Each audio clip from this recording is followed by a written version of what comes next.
Araling Panlipunan 6, Quarter 4, Week 2, Milk Base. Ang paksa ng ating aralin sa araw na ito ay Pagwawakas ng Batas Militar. Ito ay mula sa Learner's Pocket Lip. Hello kids! It's me, Teacher Frel. Don't forget to subscribe, like, and share, and hit the notification bell for the latest video. You can also follow my Facebook page, Teacher Frel TV.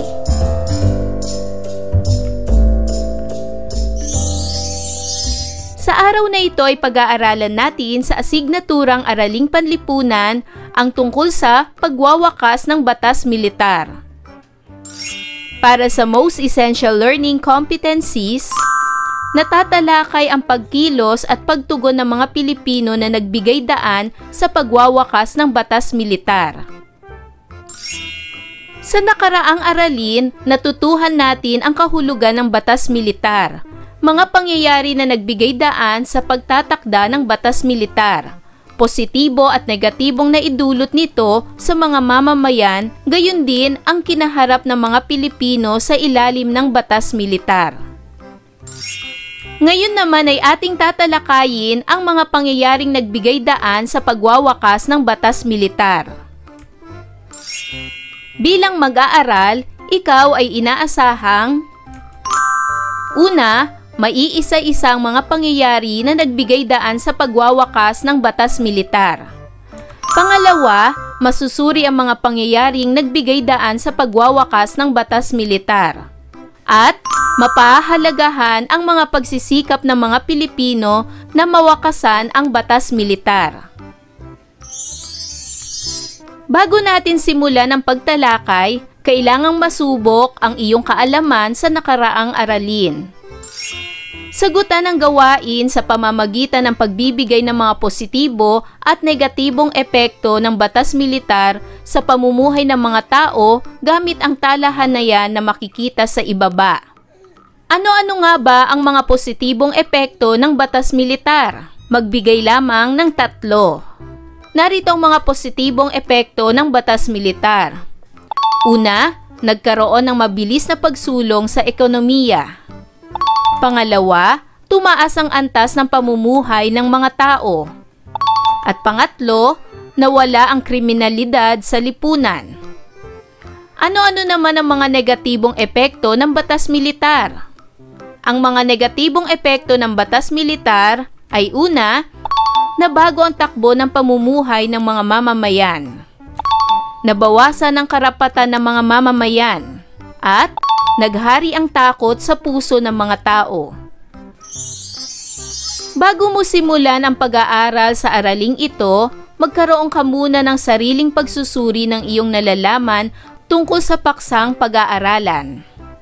Pamilyar ka ba sa larong 4 picks, 1 word? Subukan natin ang iyong kakayahan sa pamamagitan ng pagsagot sa ipinakikita sa larawan. Narito ang 4 picks, 1 word. Sa unang larawan ay ang larawan ng dating Pangulong Ferdinand Marcos.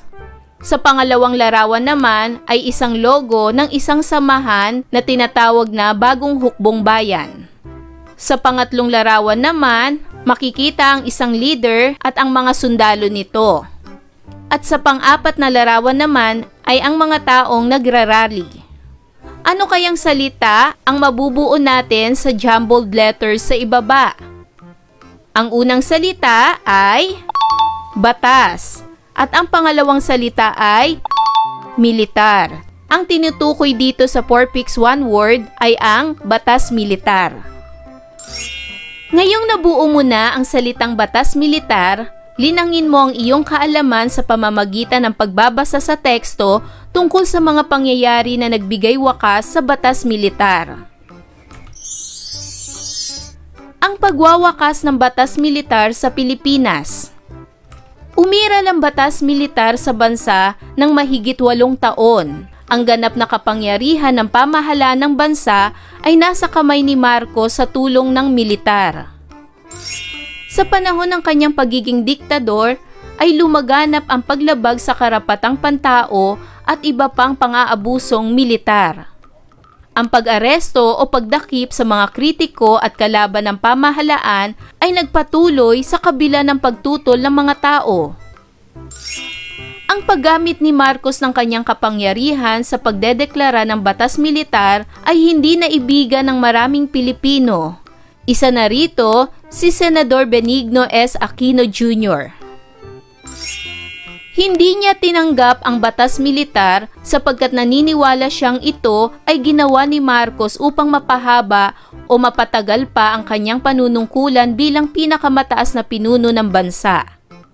Nais lang daw niyang manatili pa rin sa tungkulin pagkalipas ng taong 1973. Ang paghuli o pagpaslang sa mga politikong kalaban niya sa politika at mga komentarista sa radyo at telebisyon na tumuligsa sa kanya ay isa sa mga pangyayaring hindi lubos na maunawaan at matanggap ng mga Pilipino.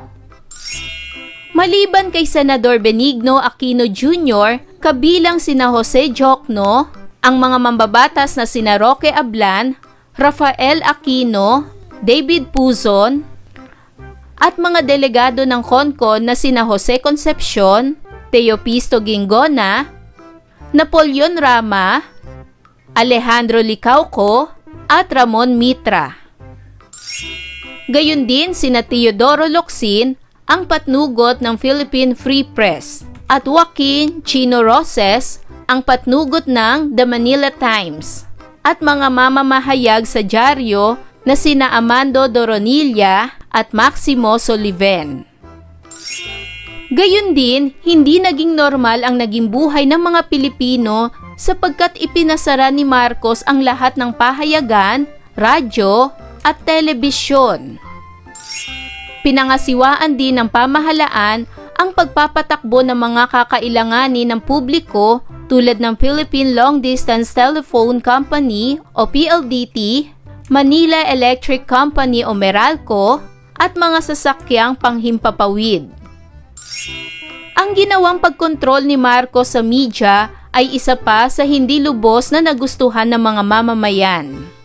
Tanging ang mga estasyon ng radyo at telebisyong pag-aari ng pamahalaan at mga mamamahayag na tapat sa Pangulong Marcos at sa kanyang pamilya ang naririnig at napapanood. Maging ang mga pahayagan ay kinontrol din ng pamahalaan. Ang patuloy na paglaganap ng kahirapan ng bansa at paglaganap ng paglabag sa karapatang pantao ang nagpasidhi sa damdamin ng mga kilusang tulad ng New People's Army o NPA at Moro National Liberation Front o MNLF upang lumaban sa mapaniil na pamahalaan. Sa kabila rin ng pagbabawal ng pamahalaan, ilang sektor din ng lipunan ang kumalaban sa administrasyon ni Marcos. Ang mga sanggunian ng mga mag-aaral o Student Council ay muling naitatag sa pangunguna ng ilang mga mag-aaral na nananawagan sa panunumbalik ng malayang pamamahayag sa mga kolehiyo at pamantasan. Winakasan ang batas militar noong ika-17 ng Enero, 1981 sa bisa ng proklamasyon bilang 2045. Ang pangunahing dahilan ay ang pagbabalik ng kapayapaan at katahimikan ng bansa. Aral na natutuhan sa pagpapatupad ng batas militar. Ang pagpapatupad ng batas militar ay nagbukas sa isipan ng mga Pilipino sa pagiging makapangyarihan ng sangay ng tagapagpaganap ng batas. Ang paghawak ng kapangyarihan ng Pangulo ay naging daan upang itatag ang pamahalaang otoritarian. Ngunit dahil sa pagtatatag na ito ay nagising ang mga mamamayang Pilipino. Nagkaroon sila ng kamalayan bilang mamamayan ng bansa. Batid nila ang pangangailangang makilahok at bantayan ang karapatang pantao upang hindi na muling abusuhin ng mga makapangyarihang lakas gaya ng militar. Ang karanasan sa ilalim ng pagpapatupad ng batas militar ang nagbigay ng malaking aral sa mga Pilipino upang hindi na muling maulit ang madilim na bahaging ito sa ating kasaysayan. Ngayon naman ay sagutin ang mga sumusunod na tanong batay sa inyong pagkaunawa sa tekstong binasa sa itaas.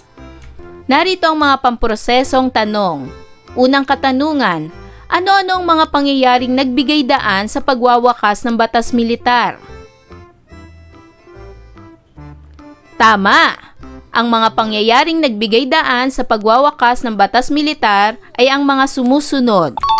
Una, ang pag-aresto o pagdakip sa mga kritiko at kalaban ng pamahalaan. Sumunod, ang paghuli o pagpaslang sa mga politikong kalaban niya sa politika at mga komentarista sa radyo at telebisyon na tumuligsa sa kanya. Sumunod, ang pagpapasara ni Marcos ng lahat ng pahayagan, radyo at telebisyon. Sumunod, ang pangangasiwa din ng pamahalaan ng pagpapatakbo ng mga kakailanganin ng publiko tulad ng Philippine Long Distance Telephone Company o PLDT, Manila Electric Company o Meralco at mga sasakyang panghimpapawid. Sumunod, ang pagkontrol ni Marcos sa media ay isa pa sa hindi lubos na nagustuhan ng mga mamamayan. At ang patuloy na paglaganap ng kahirapan ng bansa at paglaganap ng paglabag sa karapatang pantao. Para naman sa pangalawang katanungan, bakit ninais ng mga mamamayang Pilipino na wakasan ang batas militar? Narito ang posibleng kasagutan.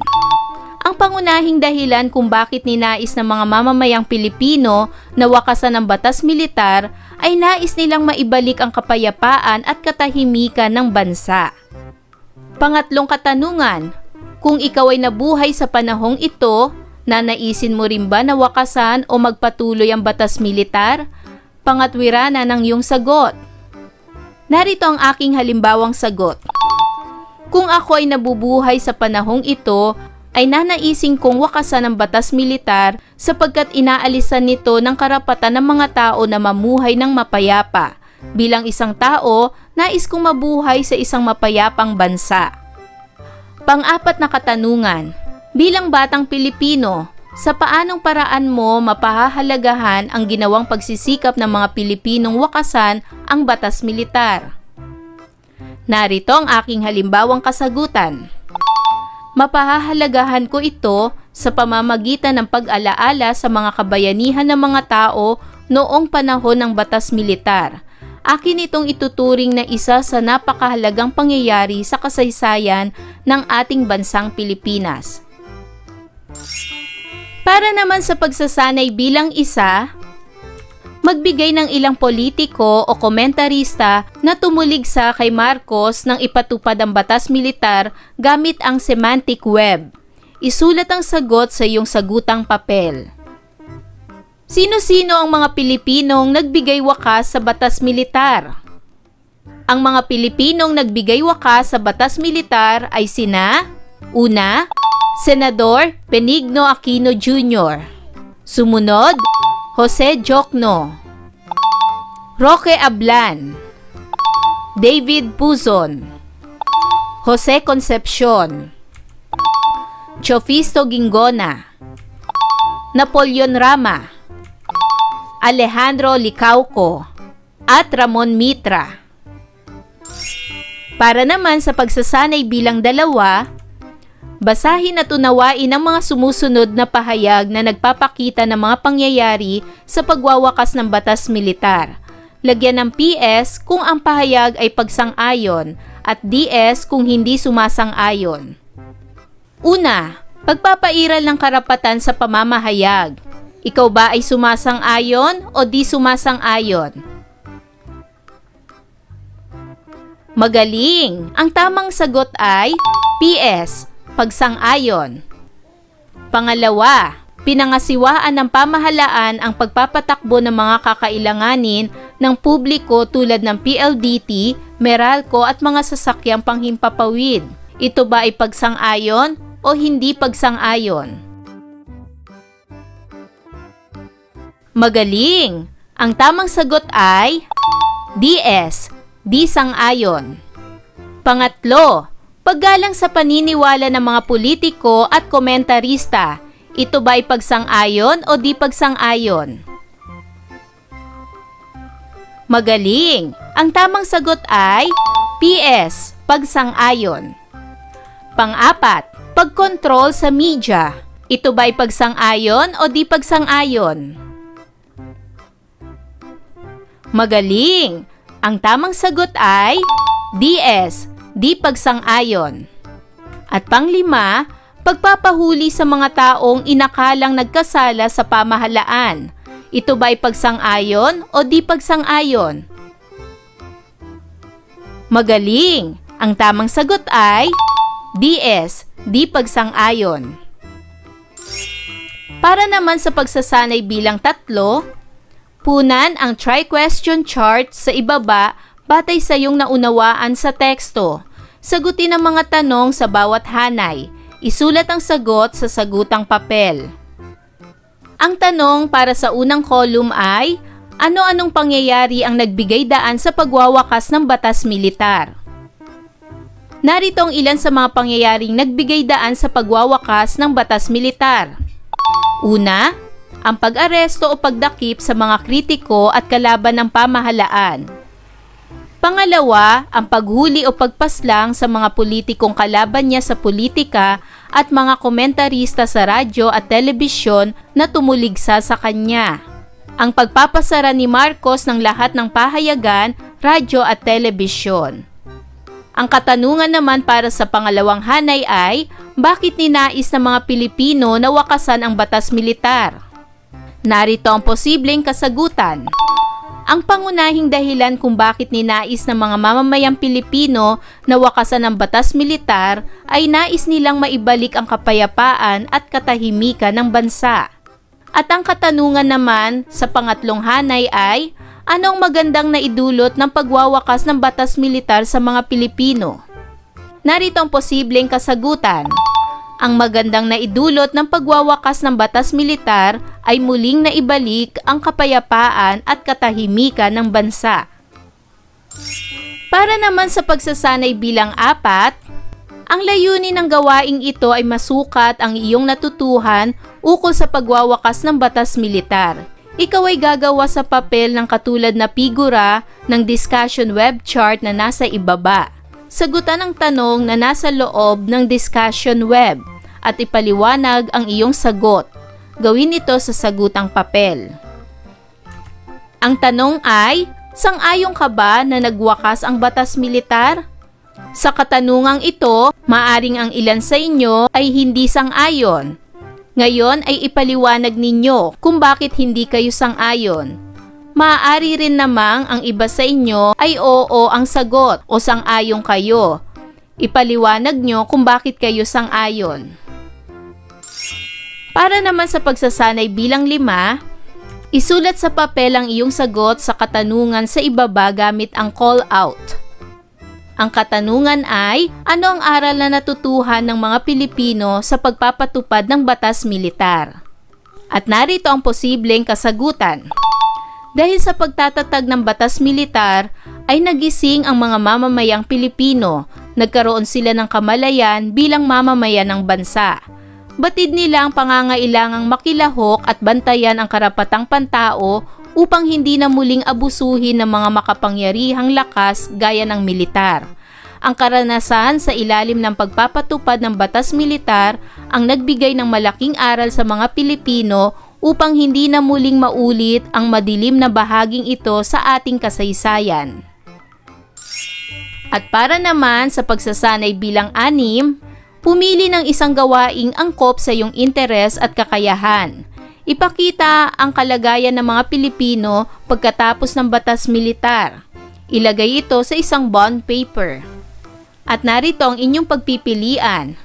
Para sa letter A, maaari kayong gumuhit ng isang poster.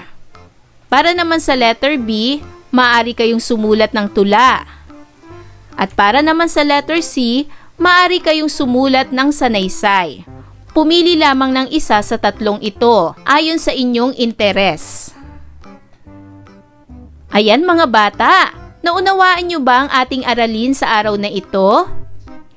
Kung ganon, magaling! Mga bata, sana'y marami kayo natutunan sa ating aralin. Hanggang sa susunod na video lesson, paalam! Thanks for watching!